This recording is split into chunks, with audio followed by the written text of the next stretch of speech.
Dan jangan lupa untuk subscribe YouTube channel Metro TV News dan juga nyalakan notifikasinya.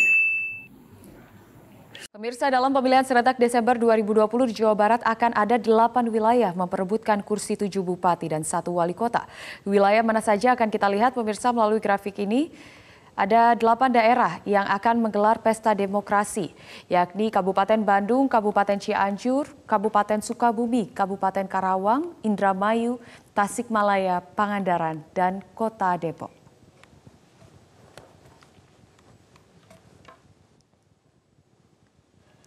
Dan untuk membahas aktivitas kampanye serta proses pemenangan wilayah di Jawa Barat, kita terhubung dengan Ketua DPW Nasdem Jawa Barat, Saan Mustafa dari Kota Bandung. Selamat sore, Kang Saan. Selamat sore, Ola. Iya, Kang Saan, bagaimana nih Partai Nasdem Jawa Barat menjalankan aktivitas kampanyenya di tengah pandemi saat ini? Ya, kita sekarang kan mengikuti protokol kesehatan pencegahan COVID ya. Karena di setiap tahapan pilkada harus detil mengikuti protokol itu. Nah, dengan protokol itu tentu ruang gerak secara fisik dalam bentuk tatap muka, yang kedua juga mobilisasi massa, itu kan sangat terbatas ruangnya. Nah, maka kita harus mencari sebuah terobosan baru. Di tengah ruang gerak kita yang terbatas, kampanye harus tetap berjalan. Nah, terobosan yang kita lakukan adalah dengan memanfaatkan ruang-ruang yang ada di media sosial dan media elektronik.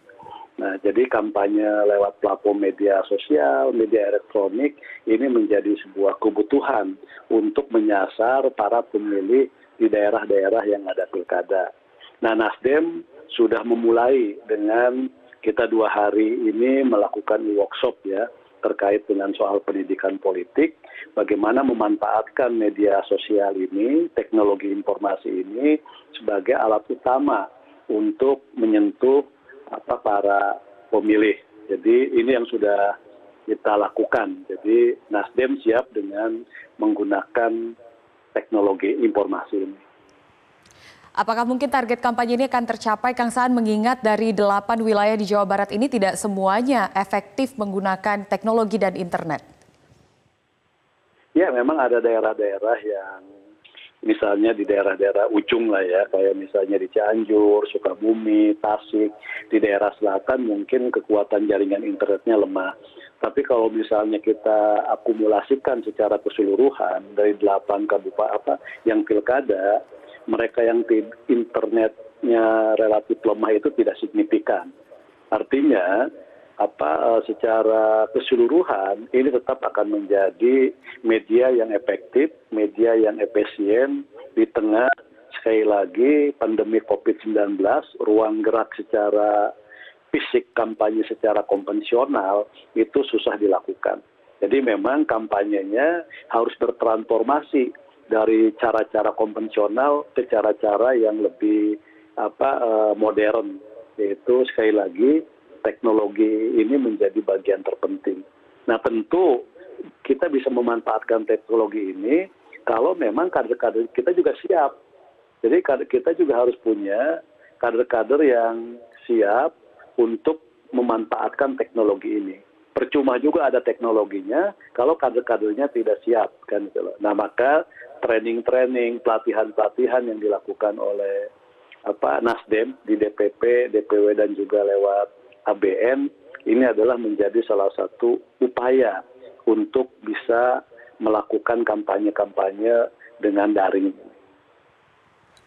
Untuk kondisi masyarakatnya sendiri juga sudah siap, Kang Saan. Jika tadi kadernya dipersiapkan, apakah masyarakatnya bisa tersasar dengan teknologi tersebut? Memang tidak bisa menyasar secara keseluruhan. Tadi dari berbagai jajak pendapat ya, survei, orang yang menggunakan teknologi informasi media sosial, terutama di daerah-daerah menengah ke bawah, itu mereka bisa disasar lewat Facebook misalnya kan. Yang kedua, daerah-daerah perkotaan itu kan bisa disasar lewat YouTube, bisa disasar lewat Instagram, Twitter. Jadi, maka sekali lagi kemampuan untuk menggunakan secara variatif teknologi informasi ini menjadi penting. Dan kita juga ingin nanti memanfaatkan kayak media elektronik ya. Jadi kita akan dorong caleg calon kepala daerah dari Nasdem untuk benar-benar memanfaatkan media elektronik, media online, dan juga media sosial secara masif, dan juga influencer yang dimiliki oleh Nasdem di Jawa Barat, terutama kalangan-kalangan milenial dan sebagainya, itu kita harapkan menjadi jembatan yang bisa menjadi penghubung dengan masyarakat yang ada di pedesaan.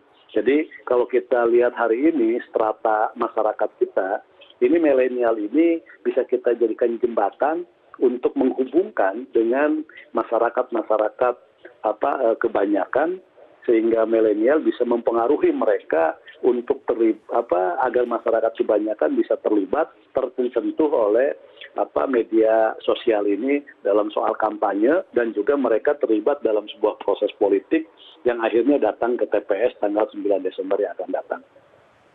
Oke, baik Kang Saan Mustafa, terima kasih atas waktunya di Election Update. Nanti akan kami hubungi kembali terkait dengan masa kampanye di Jawa Barat. Terima kasih Kang Saan.